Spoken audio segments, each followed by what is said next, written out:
Berita Film Indonesia pimpinan Raden Mas Sutarto adalah satu-satunya kantor berita Indonesia yang membuat film dokumenter semasa Perang Kemerdekaan. Karya mereka ini bukan sebatas dokumentasi gambar bergerak, namun rekaman perjuangan bangsa yang merdeka.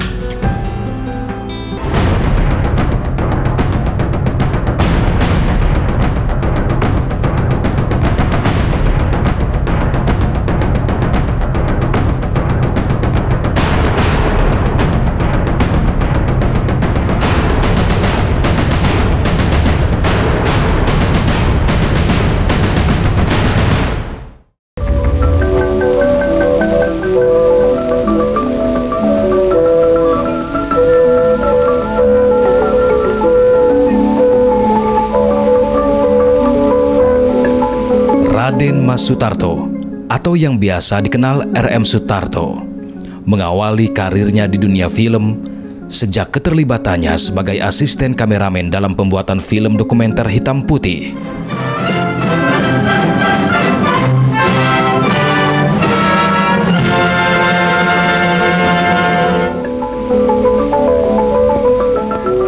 Film yang berjudul Desolase Culture ini dibuat untuk perusahaan film Amerika, Universal Film Corporation, dan bekerja sama dengan produser asal Belanda. Film ini diputar pertama kali di Solo pada tanggal 27 Juni 1937 dengan dihadiri Sri Paduka Susuhunan Pakubuwono ke-10, Gubernur Solo, para pangeran dan tokoh-tokoh besar lainnya. Tahun 1940, menjelang pecahnya Perang Dunia Kedua, perusahaan film Belanda di Indonesia, ANIF, Algemeen Nederland Indies Film Syndicaat, mengalami kebangkrutan dan menjual segala asetnya kepada NV Multifilm Harim. RM Sutarto yang dianggap telah berpengalaman dalam dunia perfilman diangkat sebagai juru kamera oleh Direktur Multifilm Batavia, Jan Cornelis Mol. Saat itulah RM Sutarto dijuluki sebagai sineas Indonesia pertama. Sutarto ini sudah menjadi fotografer ya, namanya waktu itu Foto Studio Indonesia. Mungkin kata Indonesia sudah dikenal baik pada waktu itu. Padahal pada waktu itu baru tahun 1931 di Solo. Dan boleh jadi dia memang fotografer orang Indonesia yang pertama yang juga ikut memberikan kontribusi kepada media pers di luar negeri. Karena foto-foto dia juga ada yang dimuat di pers di Amerika Serikat, termasuk di majalah Life katanya begitu. Menurut tulisan-tulisan yang saya baca tentang Sutarto.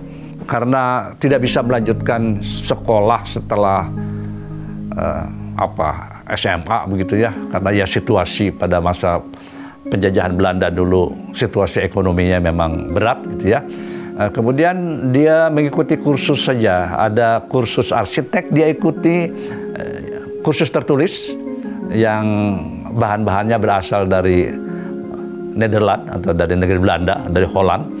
Dia juga kursus fotografi dan film yang bahan-bahannya secara tertulis berasal dari Swiss. Nah, jadi dia belajar fotografi, dia belajar film, dan kemudian dia dari Foto Studio Indonesia itu dia pindah pada tahun 1937 ke Multifilm, itu perusahaan punya Belanda.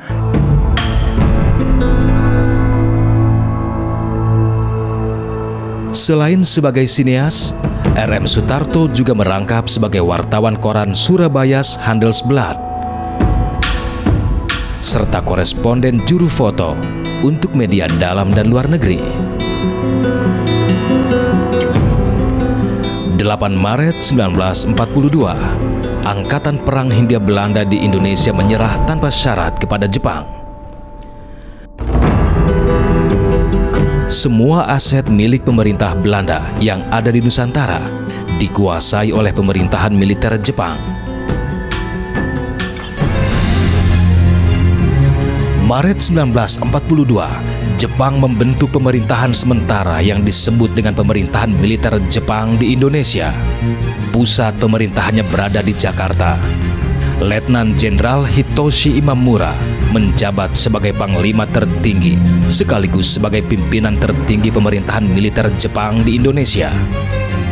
Pemerintahan militer ini dilengkapi 5 departemen: Departemen Umum, Departemen Keuangan, Departemen Perusahaan, Industri dan Kerajinan Tangan, Departemen Lalu Lintas, dan Departemen Kehakiman. Pemerintahan ini bertujuan untuk mensosialisasikan segala kebijakan Jepang kepada rakyat Indonesia. Jadi kebijaksanaan pokok itu dibuat di Tokyo, bukan di Jakarta. Dan kebijaksanaan itu memang umum untuk daerah mana saja, terhadap Filipina, Burma, Malaysia, Indonesia, semua sama. Tidak ada yang berbeda. Pada hakikatnya sama, tapi memang pelaksanaannya beda-beda ya, tergantung situasi masing-masing. Jepang juga melakukan pendekatan kepada rakyat dengan membentuk gerakan nasionalis Jepang. Salah satunya gerakan 3A yang terbentuk pada 29 April 1942.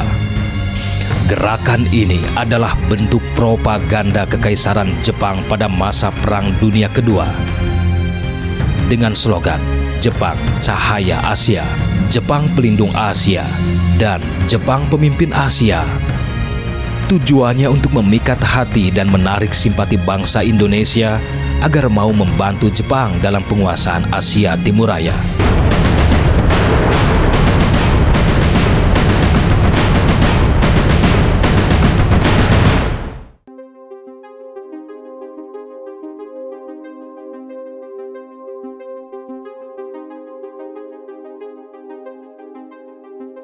Jepang melakukan propaganda dalam segala bidang melalui berbagai media.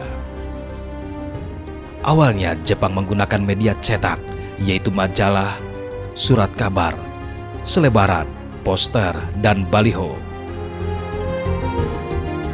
Sendenbu menerbitkan lebih dari 5 surat kabar dan majalah di Indonesia, baik lokal maupun nasional. Surat kabar ini berisi propaganda dan berita yang terjadi di Jepang dan Indonesia. Artikelnya ditulis menggunakan bahasa Indonesia. Wartawannya bisa jadi rakyat pribumi, namun editor dan dewan redaksi harus dijabat oleh warga Jepang yang didatangkan ke Indonesia. 1 tahun kemudian, propaganda melalui media cetak ini dinilai kurang efektif karena tidak menjangkau masyarakat bawah. Saat itu banyak rakyat Indonesia yang masih buta huruf, sedangkan kaum elit jumlahnya sedikit dan mereka cenderung skeptis terhadap propaganda Jepang. Akhirnya Sendenbu mengurangi peredaran media cetak. Sendenbu mengubah strategi propagandanya menggunakan media film, radio, karya seni, dan seni pertunjukan. Oktober 1942, Jepang membuat perusahaan film Jawa Eiga Kosha. Perusahaan ini bertugas mendatangkan film-film propaganda dari Jepang, memproduksi film di Indonesia, dan memutarnya di bioskop di Pulau Jawa.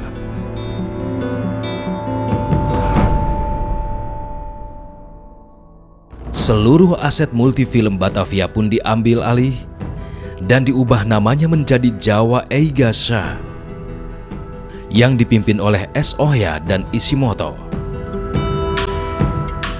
Jawa Eiga Sha memproduksi film-film berita mingguan, film-film dokumenter, serta film-film cerita.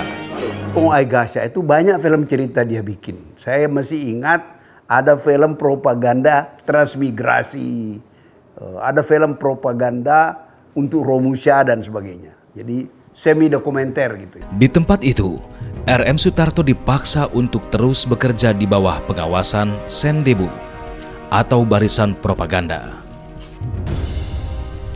Ia bekerja sebagai juru kamera, sekaligus diangkat menjadi ketua pekerja Indonesia.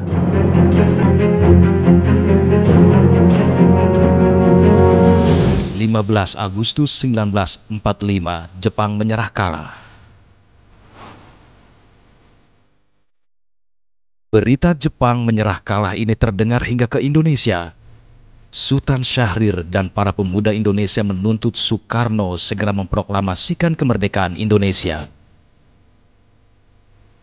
17 Agustus 1945 jam 10 pagi di Pegangsaan Timur nomor 56. Soekarno membacakan teks proklamasi kemerdekaan yang digubah oleh Muhammad Hatta dan Ahmad Subardio. Lewat kantor berita Jepang, Domei, yang kemudian menjadi kantor berita Antara, peristiwa proklamasi ini disebarluaskan. F. Wus diperintahkan untuk membaca 3 kali berturut-turut teks proklamasi lewat radio Domei.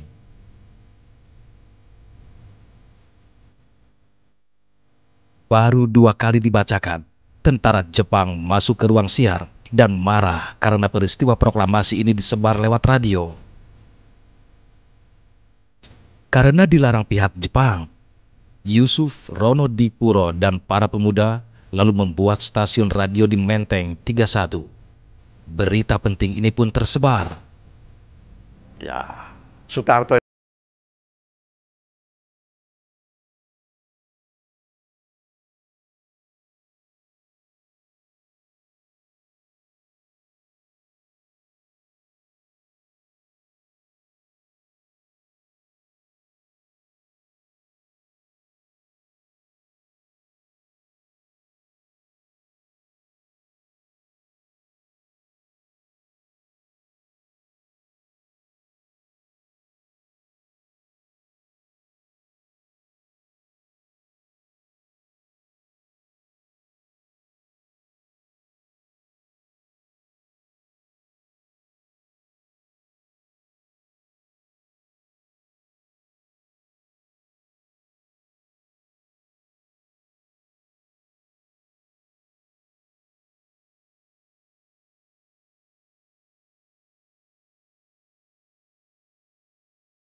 sementara itu Sutarto dan kawan-kawannya yang bekerja di Multifilm menciptakan lembaga baru namanya Berita Film Indonesia.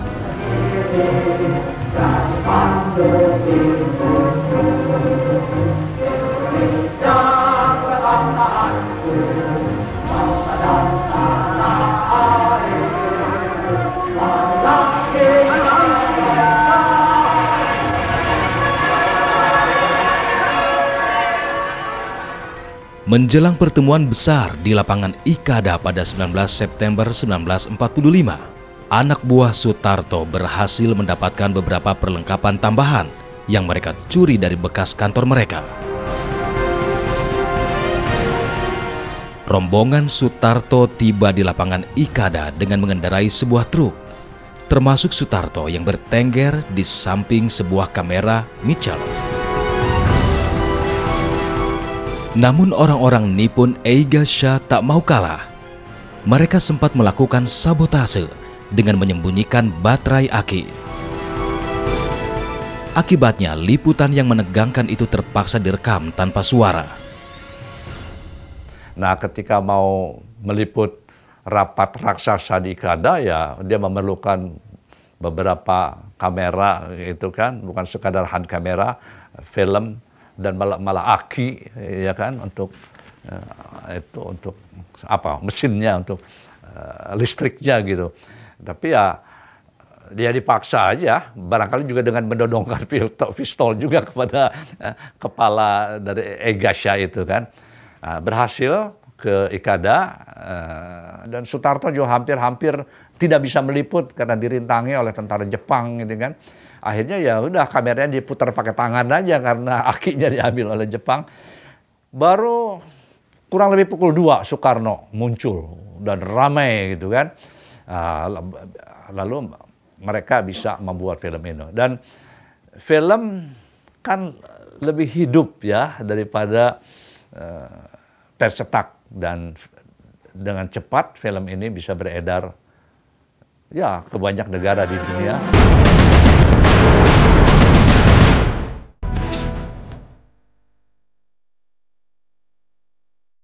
1,5 bulan setelah kemerdekaan Republik Indonesia diproklamirkan pada tanggal 17 Agustus 1945, karyawan-karyawan film di bawah pimpinan R.M. Sutarto mengambil alih Jawa Eiga Sha dari kekuasaan Jepang. Pengambilan alih ini dilakukan dengan penuh perjuangan. Meskipun tentara Jepang saat itu sudah tidak berkuasa lagi, tetapi mereka masih bersenjata lengkap.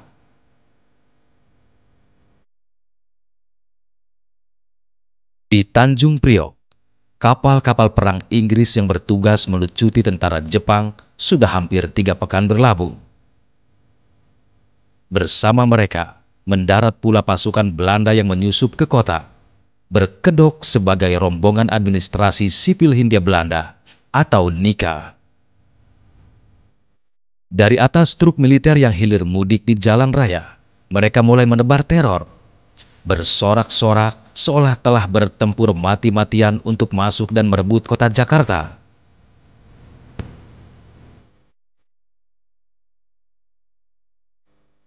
Tangsi-tangsi Belanda pun kembali menunjukkan taringnya. Tentara Belanda mulai menangkap pemuda-pemuda Indonesia. Sutarto sadar waktu yang dimiliki Republik untuk mempertahankan kedaulatannya semakin sedikit. Ia pun membujuk pimpinan Jawa Eiga Sha untuk menyerahkan seluruh aset dan studionya kepada Berita Film Indonesia. Namun pemimpin Jawa Eiga Sha tetap bersikukuh, hingga akhirnya Sutarto terpaksa berbuat nekat, yakni mengancam akan menembak siapapun yang menghalangi upayanya. Esok harinya tanggal 18 Agustus dia berhasil mengambil satu hand kamera dengan beberapa roll film. Nah, dengan menodongkan pistol kepada direkturnya. Sehingga sejak 18 Agustus mulailah dia bisa membuat film tentang penetapan Soekarno dan Hatta sebagai presiden dan wakil presiden, penetapan Undang-Undang Dasar 45, kemudian sidang-sidang kabinet yang pertama. Usaha Sutarto pun membuahkan hasil. Pada 6 Oktober 1945, pimpinan Jawa Eiga Sha membuat perjanjian tertulis yang menyatakan bahwa pihak Jepang menyerahkan seluruh aset dan studio Nippon Eiga Sha yang berlokasi di Bidarat Cina nomor 125 kepada Berita Film Indonesia. Berita Film Indonesia kemudian secara resmi bernaung di bawah Kementerian Penerangan Indonesia. Pada 20 November 1945, tentara Belanda kembali melakukan penyerbuan secara terbuka. Mereka menduduki kantor BFI. Sutarto dan kawan-kawan pun terpaksa mengungsi ke Yogyakarta. Saat itulah Belanda mengubah BFI menjadi Regeringsfilm Bedrijf. Untuk sementara waktu, selama kurang lebih 5 bulan, BFI mendirikan studio dan laboratorium sederhana di Jalan Purwosari nomor 255 di Solo. Meskipun menghadapi berbagai macam kesulitan, namun berkat semangat perjuangan yang tinggi, BFI berhasil membuat dokumentasi-dokumentasi revolusi. Beberapa film dari masa awal kemerdekaan ini sebagian disebarluaskan ke Amerika, Australia, dan Eropa.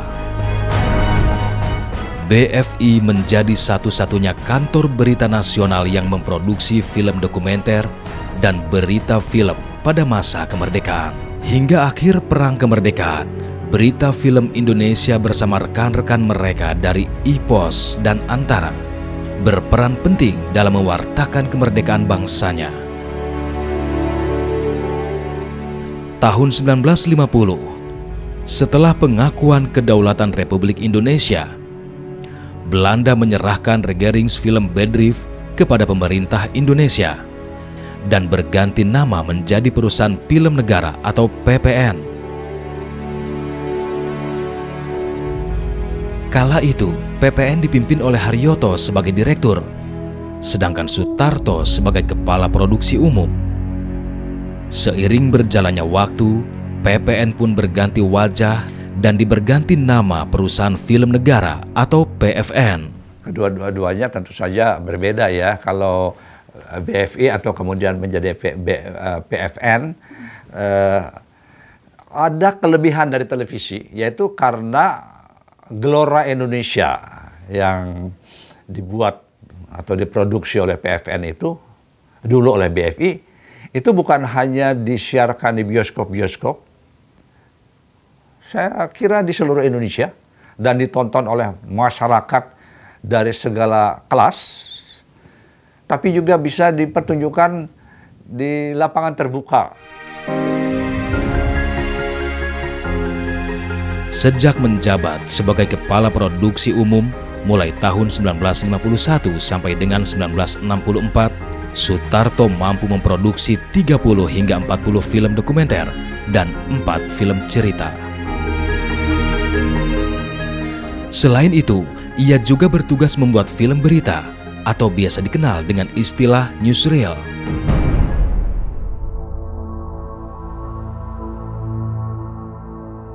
Semua karya berita film Indonesia tidak hanya sebuah dokumen sejarah semata, tapi juga sebuah perenungan dalam bentuk suara dan gambar bergerak.